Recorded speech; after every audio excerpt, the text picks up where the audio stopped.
Winter special आज मी बनवते शेंगदाणा लाडू। तर शेंगदाणा लाडू बनवण्यासाठी इथे मी 1 वाटी शेंगदाणे घेतलेले आहेत। तर खरपूस मस्त असे भाजून घेऊया। आता शेंगदाणे भाजलेले आहेत तर शेंगदाणे आता एका ताटामध्ये काढून घेऊया आणि थंड झाल्यानंतर आपण बारीक करून घेणार आहोत। तर इथे मिक्सरचं भांडं घेतलेलं आहे। आता आपण इथे शेंगदाणे घालूया। शेंगदाण्यावरतीच आपण इथे गूळ घालायचा आहे। तर इथे 1 वाटी शेंगदाण्यासाठी अर्धी वाटी गूळ घेतलेला आहे।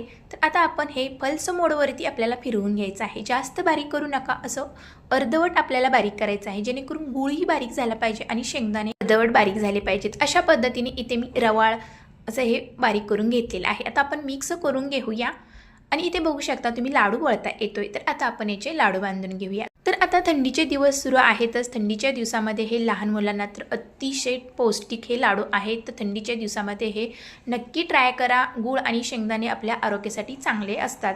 तर ही रेसिपी तुम्हाला कशी वाटली, आवडल्यास लाईक शेअर सबस्क्राईब